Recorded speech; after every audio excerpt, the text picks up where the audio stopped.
Crystal Stokes here with Get Stoked, a podcast with real and raw conversations with leaders of all types, business owners, managers, executives, and more.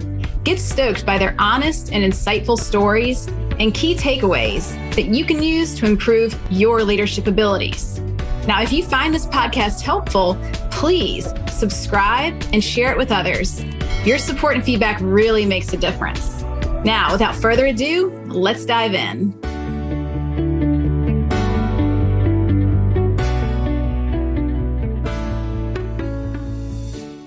Hey everybody, Crystal Stokes, and I am really excited today to have a conversation with Clint Latham. He is the founder of Lucca Veterinary Data Security, and we are here to have a conversation today about psychological safety in the workplace. And Clint, I'd love to have you take the mic and more fully introduce yourself. Yeah, so like you said, my name's Clint. I'm the founder and owner of Lucca Veterinary Data Security. I would say most veterinary hospitals think of us as like an IT company because it's hard for them to see the difference between a company that focuses in, because it's just like this general idea of like, oh, my IT guy has this covered. So for a lot of veterinary hospitals, they see us as like an IT company, but we kind of focused on data privacy and security and cybersecurity first, and then we can kind of help with all the other ancillary stuff. So yeah, that's so highlight that. So data security is what you really focus on. Yeah. So, like with a lot of hospitals that are being purchased or being sold, like, we always ask them like, well, if your client database is empty, how much is that hospital worth? Right. And so, my tagline is helping veterinarians realize the value of their data and then helping them take the necessary steps to protect it. Mm-hmm. And it's because most hospitals, they think like, oh, who would want Fluffy's medical records, or who cares, that Fluffy got their parvo vaccine. And I can tell you from direct experience that that's just, there's just a real lack of understanding of how cyber attacks actually work and are deployed. And then also there's just a real lack of understanding that, data is insanely valuable. There are a number of companies in the industry that probably aren't around unless they're selling, without them selling your data on the back end. So there are a lot of companies that want your data. And unfortunately, most veterinarians don't realize that they should protect it and that there's a lot of value in there, and that it should be a two-way conversation with all you've taken years to build this hospital and build this business. And all of that resides in that practice management database, or, other data sets as well. There's other data sets, but that's the primary one. Mm-hmm. And we just need to realize how valuable that is. Yeah.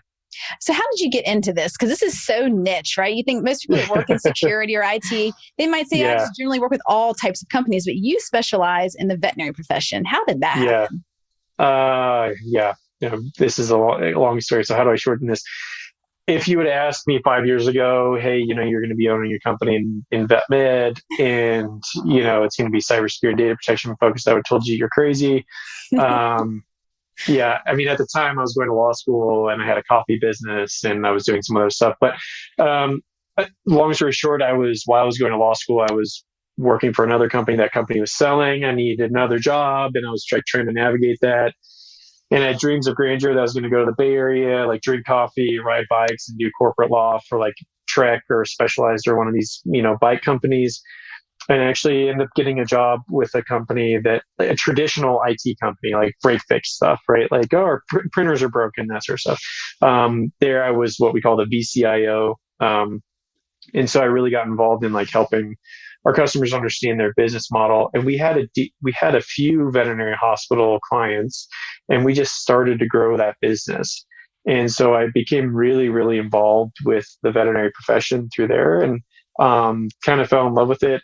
I've always been one of my first jobs, I was in the supplement industry. So I've always been fascinated by like science and biology and like biohacking and stuff. And, so I was really interested in the medicine side, and then to learn the business side.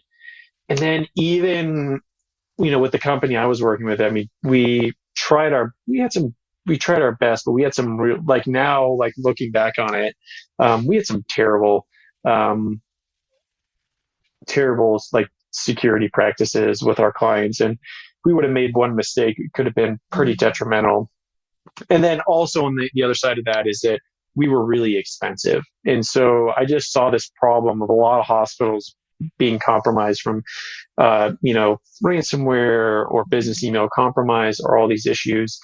And thinking that it was too expensive because you had like supposedly like a red carpet IT service like us, it was really expensive, and they're like, we can't afford that, and so it puts them off, put them off from even thinking about it. But the truth is that cybersecurity doesn't have to be expensive. It doesn't have to be overly complicated.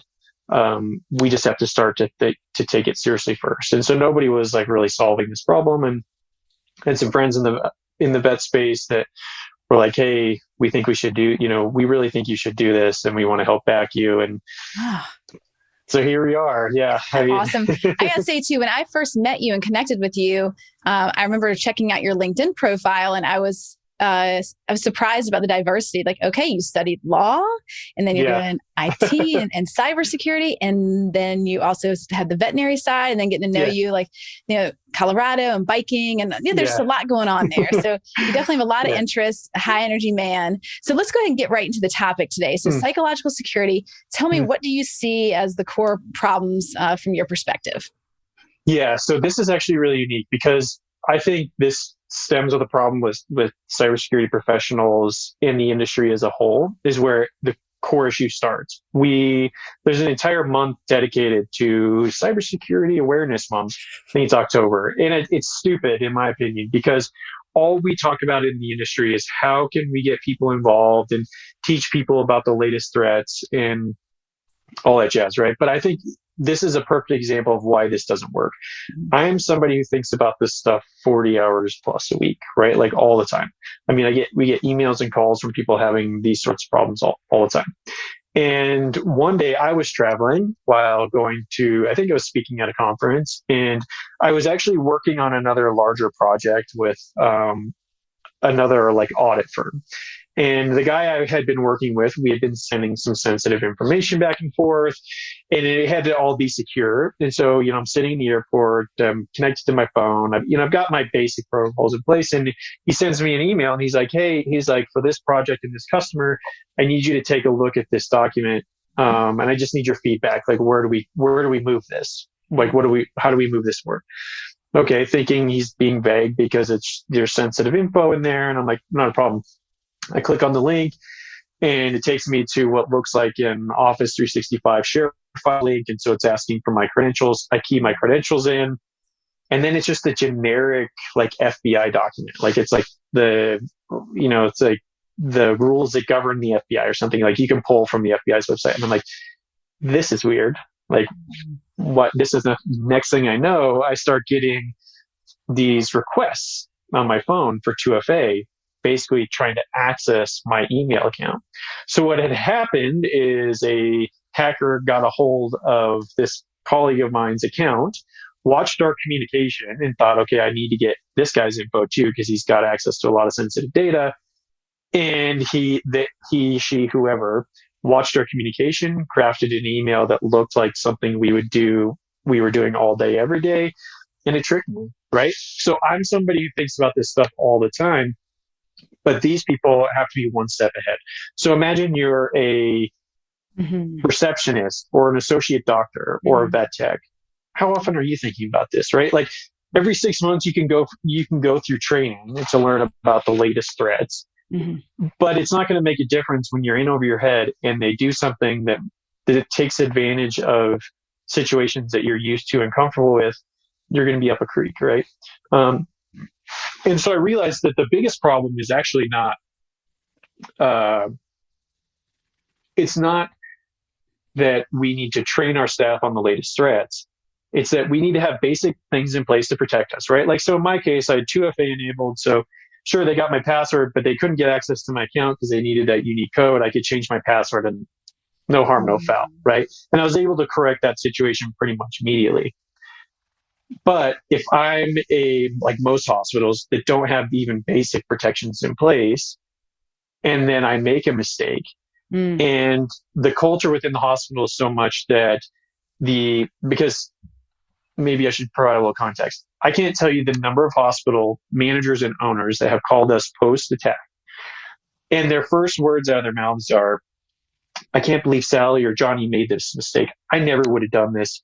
They're so stupid, right? And so then it becomes about, trying to fix the person instead of fixing the, like the system, right? And so basically there's clearly no what we call psychological safety within the hospital, and the culture is kind of degraded slightly. And so when people do make mistakes, they don't tell anybody, and then it leads to hundreds of thousands of dollars in damages that we're left to try to pick the pieces up later. And because people are withholding information, because that's generally what happens, is we have this idea of withholding. We don't want to say anything because we don't want, we don't want to show that we're broken. Yeah. And so, and then so when we come in, it's hard for us to then try to pick up the pieces and figure out what else they got access to, because they try to cover their tracks. They try to cover the trail. So they'll delete emails that maybe they clicked on, or they'll delete applications or things that were downloaded or whatever. And it makes it hard for us to kind of follow the path to figure out exactly what they're doing and what happened. Because of course we have to stop and remediate the issue, but sometimes it's too late. Again, because nobody, if we act right away, then our damages are going to be far smaller, right? We can turn this from a major headache into a minor inconvenience. So I'll just pause you there and say, I want people to really hear this part, to reflect on the culture and the environment that you work in. I can certainly say I can relate to working in environments that were, where I could feel there was no safety around failure or making errors. And interestingly enough, how humans learn is through failure. You look at a child. How does a child learn to stand?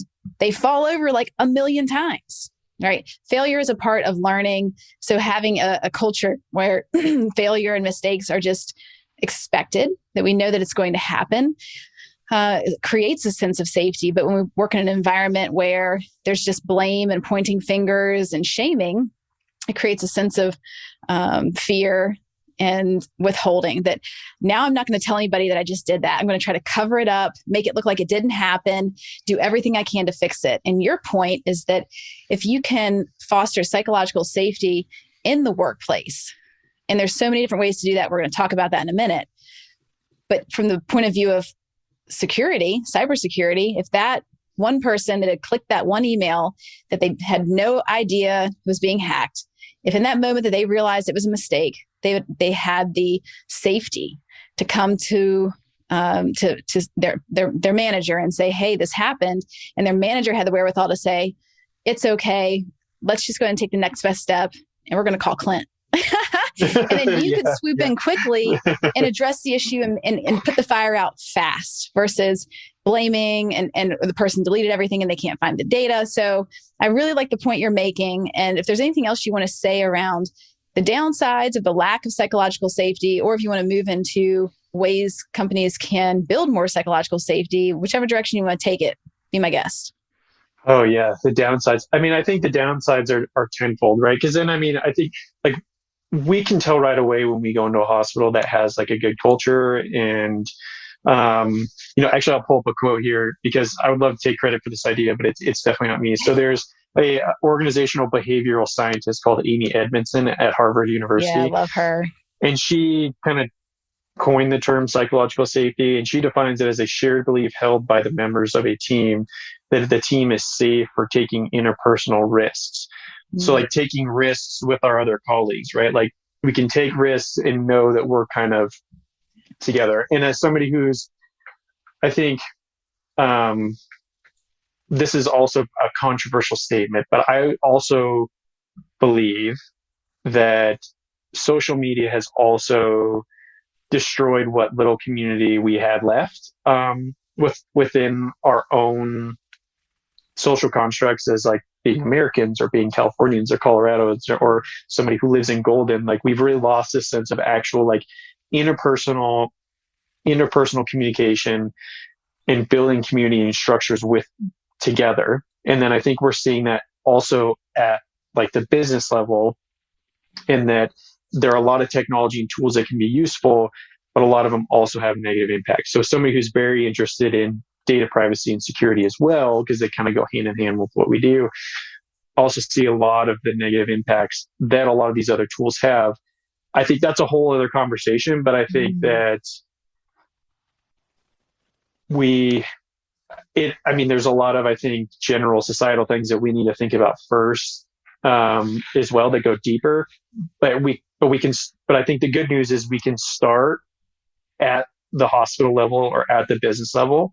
And if we can build this community structure and the importance of being able to take interpersonal risks together, that will go a long ways to everything that happens outside of our work life. And I think we can make, for the better of humanity. So went on a little bit of a tangent there, but yeah. Well, it's like the ripple effect. It starts somewhere. I always say that when I work with people in an organization, often when I come in, there's this idea of like, you're going to just help them with the work stuff. And I say, I'm going to help them with the human stuff. It's the whole person and their whole life. It's all one big kit and caboodle. I want to go back to when you had said you walk into these different hospitals and you can feel the differences in their culture. Tell me what that's like. How do you give me an example when you walked into a hospital and you were like, their culture is amazing. I want to be here. And then another example when you walked into a culture, you say, ooh, this is kind of chilly. Oh yeah. You don't have to name any names. We'll keep it confidential. Yeah. I mean, the hospital feels less siloed, right? And I guess that's where the social media thing kind of comes in, is like what we see from a technology perspective is people get siloed within their own ideas and beliefs. And then they kind of they shut everybody else out. Right. And so in the hospitals where we see that where you can tell it's just bad culture, is the receptionists are their own silo, and the vet techs are kind of their own silo, and the associate doctors are their own silo. And then the practice manager a lot of times is siloed by themselves because they're fighting all these competing interests from all these different groups that nobody talks to each other. And you can feel it, and you hear because we're when we go into a hospital, I mean, we're a lot of times we're the fly on the wall. They're just oh, the IT guy's here.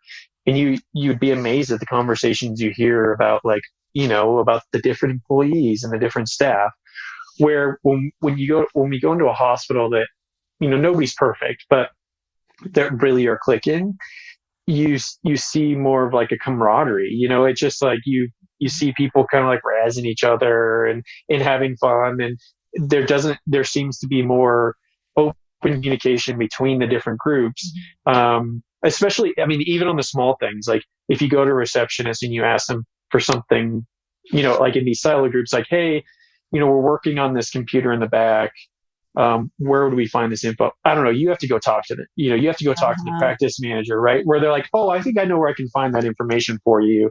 And they're more willing to kind of help in even some of those smaller regards. So you don't see these siloed teams, these cliques within the hospital as much. It's a lot more dynamic and a lot more, it's just more of a fluid community or organization within the hospital. I guess it makes perfect sense to me. Yeah, I can picture it. So let's shift now into you already elaborated on some of it. Let's go a little bit deeper on some of the solutions, in your opinion, on creating more psychological safety. And maybe how you contribute to that with the services that you provide too. Yeah. Great question. So, I think that there's a great place to start. I'm not sure what the website is. I can email it to you, but there's, they go Amy Evanson has these 7 questions that you can kind of ask your team. And actually I have the questions here. I just don't have the website. That's okay. We can link it up in the show notes. Yeah. So things you can start thinking of is if you make a mistake on this team, how often is it held against you? And so as you think about each one of these questions, how strongly do you agree or disagree with these statements? And so I think the foundation comes even just understanding, you have to survey your staff, right? And there are ways to do that. We don't necessarily get too much into the culture building piece, but I think we start with, when it comes to training your staff, they have to feel comfortable to come to you in a mistake. How do you feel about these questions? And if you don't necessarily strongly agree with these questions, you should probably call in an outside professional who's good at helping you build these things. And then I think that will go a long way. And then we basically put in some technological safeguards, so when these things happen, that they don't come up. It's easier for us to resolve, I guess. Yeah. The second one would be members of this team are able to bring up problems and tough issues. Third one is people on this team sometimes reject others for being different. It is safe to take risks on this team. Yep. It's difficult to ask other members of this team for help. No one on this team would deliberately act in a way that undermines their efforts. And working with members of this team, my unique skills and talents are valued and utilized. And actually, you asked me earlier, like how also do I know if there's generally a good culture? I think the last one kind of comes back to the vet tech problem in the industry, where we're all dying for registered techs or certified techs, depending on what state you're in. A lot of the really good hospitals that also have good culture, people are being utilized for the skills that they spent a lot of money to learn and get to use them on a day-to-day basis, right? So the vet techs are doing all the blood draws. They're doing all the things that they are specialized in. They're very involved in client education and all this other stuff that they can do. And a lot of times the doctors are terrible at those skills because they never do them, right? And so you see you see techs being able to develop relationships with their client base because they're doing all these other things and they're being able to express themselves and really be good at it. And so I think that's another thing, right? Like where when we go into these other hospitals, everybody's siloed. The vet techs are basically glorified kennel techs. And they just have massive turnover, right? So I think that's another sign. But yeah, so start to survey your hospital. Get an idea of like where are you at? Like, how do you as a manager or an owner feel about these, right? And what's interesting is a lot of times, like on surveys that we've seen, like come through when they work with like a professional to do these, like maybe like yourself or somebody else that can do these. Yeah, is a lot of times we see ownership. They're like, oh yeah, we could do all these, or like, yeah, we're deaf. Or like one of them is kind of a false negative, right? Because it's like, do people see me as different, or do I get made fun of for being different? It's like, well, I strongly disagree with that one, but I agree with all the other ones.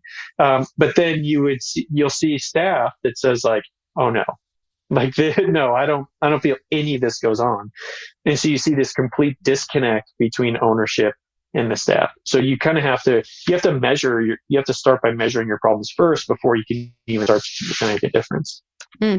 I love this. And that's absolutely part of what I enjoy doing it's the diagnostic stage of the discovery phase to really understand how does your team feel, what's really going on here, and then where do we go from there? So you're part of that solution. The things that you provide, the way that you work with these companies is to help build more psychological safety and to build safety through the services that you provide.